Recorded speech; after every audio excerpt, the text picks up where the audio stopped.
नमस्कार मेरे प्यारे भाइयों और बहनों, आप सभी का स्वागत है।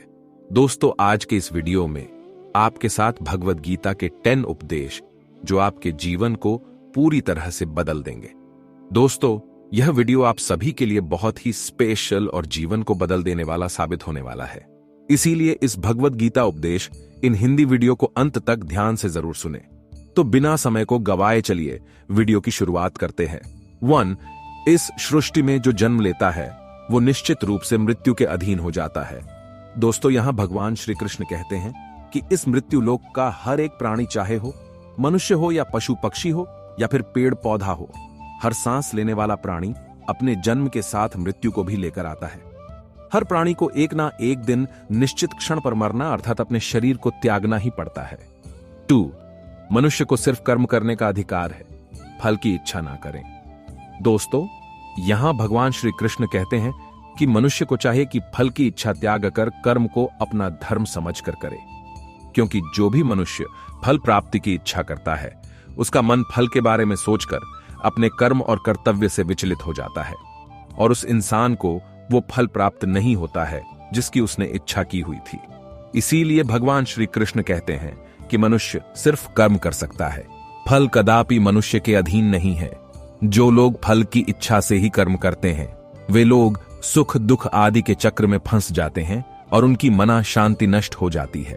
भगवान श्री कृष्ण कहते हैं कि मनुष्य अपने फल की इच्छा को त्याग कर कर्म को अपना धर्म समझकर करे तो उसको फल अवश्य मिल जाएगा, परंतु उस फल को वो व्यक्ति विधान की इच्छा समझकर स्वीकार कर ले। और ज्ञानी व्यक्ति भी इसी योग को अपनाकर कर्म योगी बन जाते हैं। 3. इस विश्व में केवल शरीर मरते हैं, लेकिन आत्मा अविनाशी है। शरीर के मरने पर भी आत्मा नहीं मरती है। दोस्तों, यहां भगवान श्री कृष्ण कहते हैं कि आत्मा न कभी जन्म लेती है और ना ही कभी मरती है। वो अजन्म, नित्य, सनातन और पुरातन है, जो शरीर के मारे जाने के बाद भी नहीं मरती है। जो सचमुच ज्ञानी होते हैं वो ना उनका शोक करते हैं जो मर गए हैं और ना ही उनका शोक करते हैं जो अभी जिंदा है, क्योंकि वो जानते हैं कि जो मर गया है वो फिर से जन्म लेगा और जो अभी जीवित है वो अवश्य ही मर जाएगा।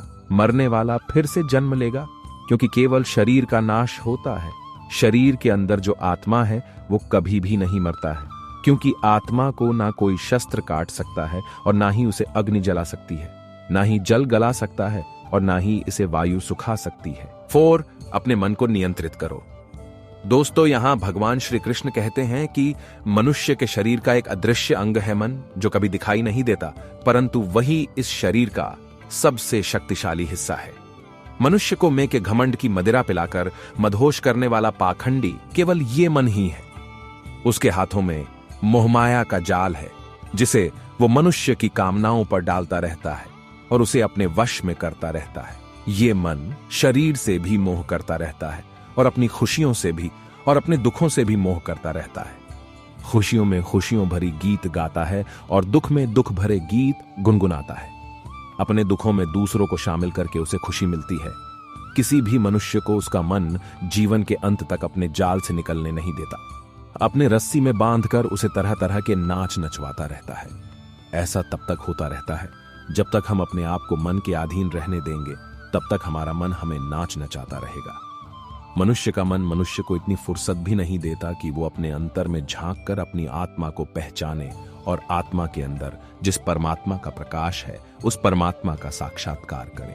किसी भी जीवित प्राणी के लिए आवश्यक है कि प्राणी अपने मन को काबू में करके अपने अंतर में झांक कर अपनी आत्मा को देखे।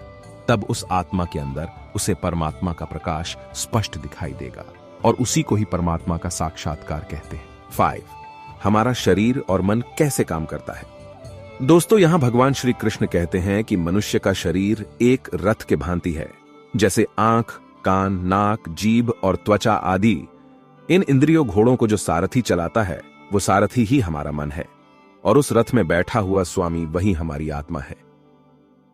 मनुष्य की इंद्रियां विषयों की ओर आकर्षित होती रहती हैं और ये सब तभी तक ही हो सकता है जब तक जीवात्मा अपने मन को काबू में ना लाए।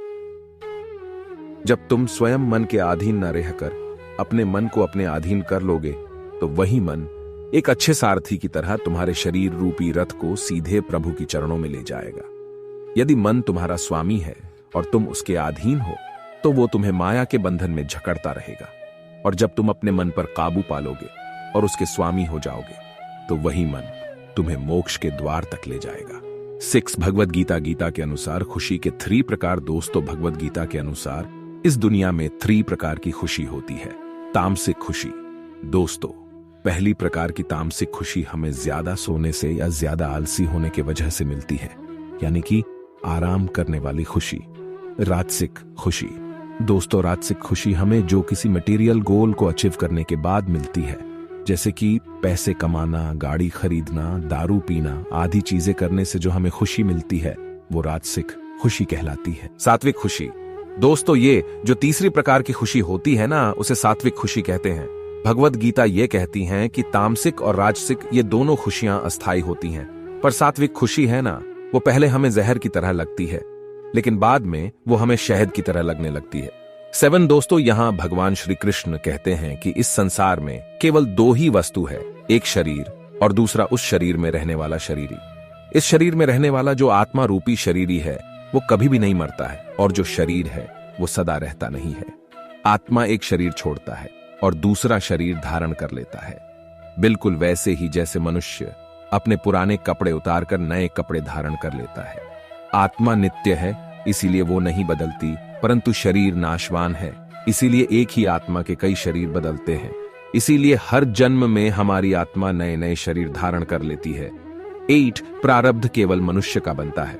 दोस्तों, यहां भगवान श्री कृष्ण कहते हैं कि अगर कोई सांप किसी मनुष्य को अकारण काटता है, तो उस सांप को उसका पाप नहीं लगेगा, और ठीक उसी तरह शेर दूसरे जानवर की हत्या करता है तो उसका उसे पाप नहीं लगेगा। या बकरी का उदाहरण लीजिए, बकरी किसी की हत्या नहीं करती है और सिर्फ घास खाती है, तो इस कारण वो पुण्य की भागी नहीं बनती। पाप पुण्य का लेखा जोखा अर्थात प्रारब्ध केवल मनुष्य का बनता है। दोस्तों, इसका अर्थ यह है कि अगर कोई पशु किसी की अकारण हत्या कर देता है तो उसका उसे पाप नहीं लगेगा, लेकिन कोई मनुष्य अगर किसी भी जीवित प्राणी की अकारण हत्या कर देता है तो उसे उसका पाप लगेगा, क्योंकि इस पृथ्वी लोक पर और समस्त प्राणियों में जो विवेकशील है वो अच्छे और बुरे की पहचान रख सकता है, और वो मनुष्य छोड़कर कोई और प्राणी ऐसा नहीं कर सकता। इसीलिए जब मनुष्य अपने पाप और पुण्य जब भोग लेता है तो उसे फिर से मनुष्य की योधनी में भेज दिया जाता है। 9 एक ही कर्म किसी के लिए पाप बन जाता है और दूसरे के लिए पुण्य बन जाता है। दोस्तों, एक मनुष्य किसी कमजोर और बूढ़े व्यक्ति का धन लूटने के लिए उसकी हत्या कर देता है तो उस व्यक्ति को निश्चित ही उसके द्वारा किए गए कर्म का पाप लगता है। और यदि दुष्ट मनुष्य किसी स्त्री के साथ जबरदस्ती बलात्कार करने की कोशिश कर रहा है तो उस स्त्री की रक्षा करने के लिए अगर कोई व्यक्ति उस दृष्ट मनुष्य की हत्या कर देता है तो उसका उसे पाप नहीं लगता है बल्कि पुण्य लगता है।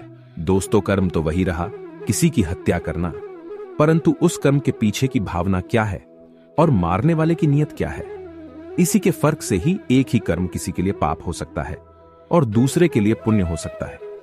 जिस भावना और नियत से मनुष्य कर्म करता है, उस नियत के कारण एक ही कर्म किसी के लिए पाप बन जाता है और किसी के लिए पुण्य बन जाता है।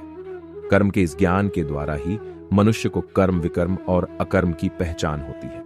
दोस्तों, इसका अर्थ यह है कि मनुष्य जब निष्काम भावना से कर्म करता है तो उस कर्म का फल उसे नहीं भोगना पड़ता है, इसीलिए वो अकर्म हो जाता है। कर्म उसे कहते हैं जिसे सकाम भाव से और फल की इच्छा से किया जाता है। उसका फल मनुष्य को उसके कर्म के अनुसार अवश्य मिलता रहता है। अच्छे कर्म का फल अच्छा मिलता है और बुरे कर्म का बुरा फल मिलता है। और जो असत्य, कपट, हिंसा आदि अनुचित और निश्चित कर्म को विकर्म कहते हैं। 10 हर मनुष्य का प्रथम धर्म क्या है और अपने धर्म का विधान मनुष्य खुद बनाता है। दोस्तों, इसका अर्थ समझाते हुए भगवान श्री कृष्ण कहते हैं कि धर्म का जो विधान है, अगर उसे किसी दूसरे व्यक्ति ने बनाया हो तो वो तुम्हारा धर्म नहीं हो सकता है। तुम्हारा धर्म वही है जिसे तुमने स्वयं बनाया हो, जिसे तुम्हारी आत्मा ने स्वीकार किया हो। धर्म एक व्यक्तिगत चीज है जिसका फैसला व्यक्ति को खुद लेना पड़ता है। दोस्तों, मैं आपको एक उदाहरण देकर समझाता हूं। दोस्तों, अगर किसी के गांव पर डाकू हमला करके उस गांव की लड़कियों का अपहरण कर रहे हो और उसी समय किसी का पिता मृत्युशैया पर पड़ा अंतिम सांस ले रहा हो और अपने पुत्र से बार बार पानी की एक एक घुट मांग रहा हो, तो उस समय उस व्यक्ति का यानी कि उस पुत्र का क्या धर्म होना चाहिए? वो मरते हुए अपने पिता के कंठ में अंतिम समय गंगा जल की बूंद बूंद टपकाता हुआ अपने पुत्र धर्म का पालन करे, या फिर उसके गांव की लड़कियों पर जो संकट आ गया है उनकी रक्षा के लिए अपने हाथ में तलवार उठाते हुए उन डाकुओं का मुकाबला करें? अवश्य पड़े तो अपनी जान भी देकर अपने गांव की इज्जत बचाएं। दोस्तों, इसका निर्णय कोई दूसरा व्यक्ति कैसे कर सकता है? इसको धर्म का दौराहा या धर्म संकट भी कहते हैं। ऐसी स्थिति में वो व्यक्ति क्या करे?